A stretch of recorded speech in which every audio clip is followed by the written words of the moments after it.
के इंजीनियरों ने किया तैयार।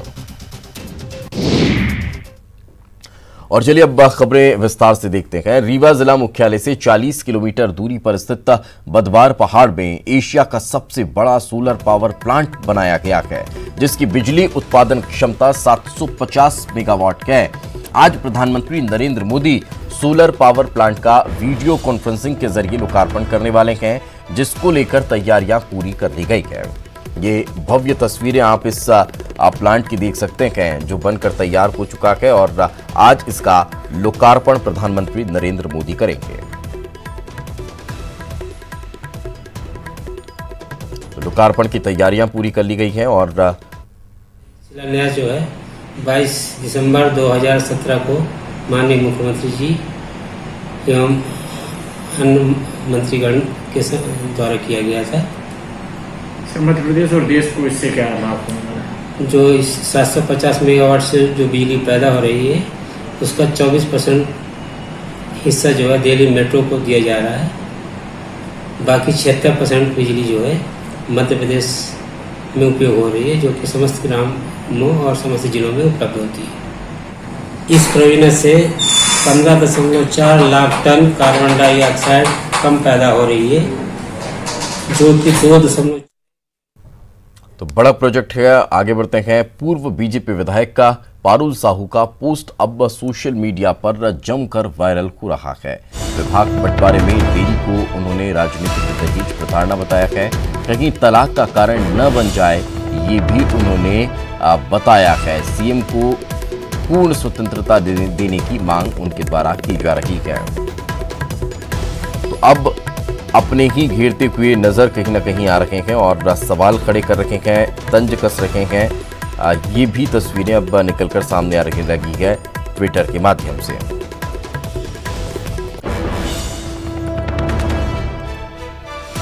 तो कल उम्मीद जताई जा रही थी कि विभागों का बंटवारा हो, लेकिन कल भी नहीं हो पाया। तो फिर अब कई और सवाल खड़े हो रखे हैं। हमारे सहयोगी शरद हमारे साथ जुड़ चुके हैं, उन्हीं से बातचीत करते हैं। शरद, आखिर लगातार अब बीजेपी के अपने लोग ही सवाल भी खड़े करने लगे हैं। चौतरफा दबाव कहीं ना कहीं अब इस पूरे मामले को लेकर देखने को मिल रहा है। क्या लग रहा है, क्या उम्मीद नजर आ रही है?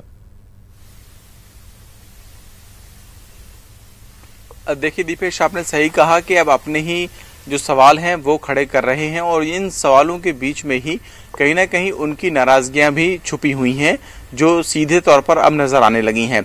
इससे पहले अगर आपको याद हो तो अजय बिश्नोई ने भी एक इसी तरीके का ट्वीट किया था और उन्होंने भी ये बात कही थी कि कार्यकर्ताओं में कहीं ना कहीं नाराजगी और जो हतोत्साहित हैं वो हो सकते हैं। इसी तरीके का अब एक सोशल मीडिया में पोस्ट पारुल साहू ने किया है। पारुल साहू भी कहीं ना कहीं नाराज मानी जा रही हैं, क्योंकि सुर्खी से जिस तरीके से गोविंद सिंह राजपूत की एंट्री हुई और वो बीजेपी में शामिल हुए, अब वही चुनाव लड़ेंगे, ये साफ है।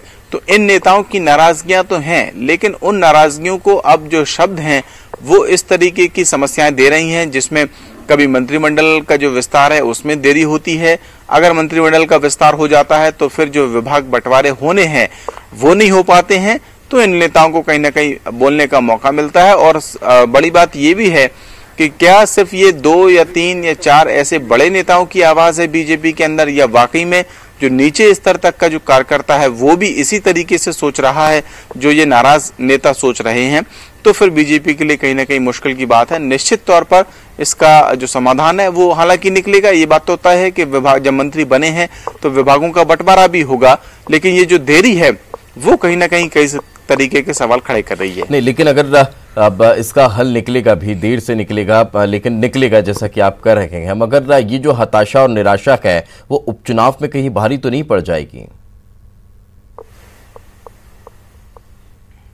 देखिए, वही हम बात कर रहे थे कि ये जो नाराजगियां हैं, चाहे फिर वो अजय बिश्नोई की नाराजगी हो, चाहे पारुल साहू की नाराजगी हो, इससे पहले भी जो मंत्री नहीं बन पाए, गौरीशंकर बिसेन की बात करें या फिर रामपाल सिंह की बात करें, वो सभी इस बात से कहीं ना कहीं खफा हैं कि उन्हें वो नहीं मिल रहा है जो कहीं ना कहीं पार्टी में वो ये समझते हैं कि उनका हक था या उनको मिलना चाहिए था। और उसके पीछे की वजह वो लोग हैं जो जिनकी एक तरीके से कह सकते हैं कि पैराशूट लैंडिंग हो गई। तो निश्चित ही अगर ये नाराजगी इसी तरीके की रही तो फिर उपचुनाव में बीजेपी को परेशानी का सामना नहीं करना पड़ेगा, ये बात बिल्कुल नहीं कही जा सकती, लेकिन बीजेपी इससे निपटेगी कैसे, ये देखने वाली बात होगी। जी बिल्कुल, चलिए बहुत बहुत शुक्रिया शरद इस तमाम जानकारी के लिए। यानी कि समझा जा सकता है कि कहीं ना कहीं सस्पेंस अभी भी बरकरार है। आगे बढ़ते हैं। मध्य प्रदेश में मंत्रिमंडल विस्तार में विंध्य की उपेक्षा का दर्द पूर्व मंत्री राजेंद्र शुक्ला का छलक गया है। विंध्य के 3 विधायकों को मंत्री बनाया गया है, जबकि पूर्व मंत्रियों की उपेक्षा की गई है। प्रेस कॉन्फ्रेंस के दौरान राजेंद्र शुक्ला ने कहा कि प्रदेश में बीजेपी की सरकार अपने दम पर नहीं बनी है। उनका कहना था कि विंध्य और सिंधिया के समर्थन से सरकार बनी है। हालांकि राजेंद्र शुक्ला ने ये भी कहा कि किसी को मंत्री पद के होड़ में नहीं होना चाहिए। जगह अभी नहीं मिली है, हालांकि 2 लोगों को मिली है, बल्कि जसाउल्लाह सिंह जी का रोल है तो 3 लोगों को मिली है, लेकिन विंध्य क्षेत्र की उपेक्षा कोई नहीं करेगा, क्योंकि सरकार विंध्य क्षेत्र के दम पर और सिंधिया जिनके साथ देने से बनी है। तो जब सरकारी विंध्य क्षेत्र के दम पर बनी है तो विंध्य क्षेत्र ब्रेक के बाद एक बार फिर आपका स्वागत है। कल उज्जैन में जिंदा पकड़े गए कानपुर शूटआउट के मुख्य आरोपी विकास दुबे यूपी एसटीएफ की कड़ी सुरक्षा में है। कल यूपी पुलिस विकास को अपने साथ लेकर गई। रात में यूपी एसटीएफ की टीम NH-46 से होकर गुजरी। एसटीएफ की टीम जिले की सीमा में जोगीपुरा टोल प्लाजा पर रात्रि 11:25 पर पहुंची थी। 4 गाड़ियों में सवार होकर एसटीएफ की टीम ने चाक चौबंद सुरक्षा व्यवस्था के बीच कुख्यात गैंगस्टर को उज्जैन से यूपी के लिए लेकर रवाना हुई थी। आगे और पीछे 2 टवेरा जीप को रखा गया, वहीं बीच में दूसरे स्थान पर टाटा सफारी वाहन को रखा गया, जिसमें बदमाश विकास दुबे सवार था।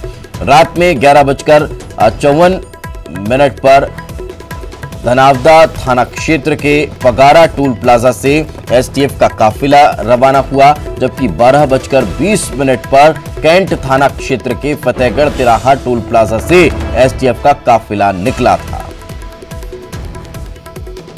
तो चाक चौबंद सुरक्षा व्यवस्था, बंदूकधारी जवानों की देखरेख में, उनके साए में ये काफिला रवाना होता चला गया। और अब हो सकता है कि कब से कुछ देर बाद ये जानकारी निकलकर भी सामने आ जाए कि आखिर उसे कहां पर पेश किया जा रहा है। तो इसी से जुड़ी शहडोल से एक बड़ी खबर हम आपको बता देते हैं। विकास दुबे के बाद यूपी का एक और फरार बदमाश गिरफ्तार हुआ है। शातिर बदमाश शूटर मोहम्मद अख्तर शहडोल से गिरफ्तार किया गया है। विकास दुबे से इसके कनेक्शन की आशंका जताई जा रही है। अतीक अहमद गैंग का ये बताया जा रहा है। अख्तर प्रयागराज के कई थानों में दर्जनों इसके खिलाफ मामले दर्ज गए। सबसे बड़ा सवाल कि आखिर शहडोल में क्या कर रहा था अख्तर? क्या विकास दुबे से इसका कोई कनेक्शन है, कोई संपर्क है? शहडोल पुलिस ने यूपी पुलिस से संपर्क किया है। मामले में हर एंगल पर जांच शहडोल पुलिस कर रही है। विकास दुबे की गिरफ्तारी के बाद उज्जैन एसपी मनोज सिंह ने प्रेस कॉन्फ्रेंस की। एसपी ने बताया कि विकास को सबसे पहले सुरेश माली ने देखा और पुलिसकर्मियों को सूचना दी थी। दर्शन करने के बाद जब विकास निकल रहा था तब उसे पकड़ लिया गया। एसपी ने बताया कि विकास को यूपी एसटीएफ को सौंप दिया गया। वहीं विकास के एमपी कनेक्शन की जांच की जा रही है। एसपी ने पुलिस की कार्रवाई को पूरी तरह पारदर्शी बताया है।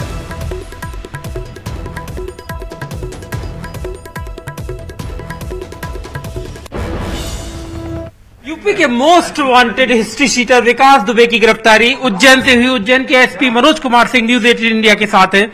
सर, ये गिरफ्तारी या सरेंडर? देखिए, जो हमारे पूछताछ में पूरी बात आई है, इसमें सबसे पहले दर्शन करने के पहुंचा वहां पर महाकाल मंदिर के सामने, जहां सुरेश माली की दुकान पे गया। सुरेश माली ने इसको रिकॉग्नाइज किया कि टीवी पे देख करके संदेह हुआ, तो उसने महाकाल थाना जो प्राइवेट सिक्योरिटी एजेंसी लगी है उसको उसने खबर किया, धर्मेंद्र और राहुल नाम के 2 बच्चों को, कि मुझे संदेह है कि ये विकास दुबे है। उसके बाद वो दर्शन करने अंदर चला गया। अंदर जाने के बाद जब निर्गम द्वार से निकल रहा था तो हमारे महाकाल चौकी के अधिकारियों को भी खबर लगी। वो दोनों निर्गम द्वार पे गए, जहां पे इसे पूछताछ किया।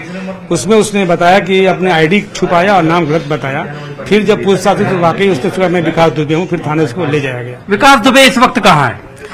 यूपी पुलिस कानपुर में उसका ऑफेंस रजिस्टर्ड था और कानपुर से वांटेड भी थी, क्योंकि पूरा केस कानपुर का था और यूपी का था।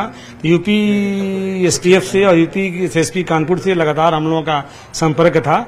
यूपी एसटीएफ की पूरी टीम आ गई थी, जिसके हम लोगों ने सुपुर्द करके यूपी रवाना कर दिया। तो बड़े सवाल उठ रहे हैं आपके इस पूरी, जो भी आपने उसको पकड़ा, कि ये कहा जा रहा है कि आरोप लग रहे हैं कि ये गिरफ्तारी है और इतना दुर्दांत अपराधी, आखिर उसने उज्जैन ही क्यों चुना? नहीं, देखिए, बाबा महाकाल की नगरी है, वहाँ पे लोग दर्शन करने के बहाने आया होगा ये, और इसमें किसी तरह का क्वेश्चन और सवाल की बात नहीं है।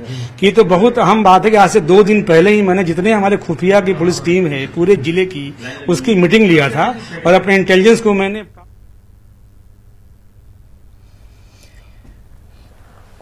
तो एसपी को आप सुन रखे थे और इस वक्त हमारे सहयोगी विकास चौहान हमारे साथ जुड़ चुके हैं, जिन्होंने कल विकास दुबे के गिरफ्तारी से लेकर एसटीएफ को उसे सौंपने तक का पूरा कवरेज किया और पल पल की अपडेट आप तक पहुंचाई।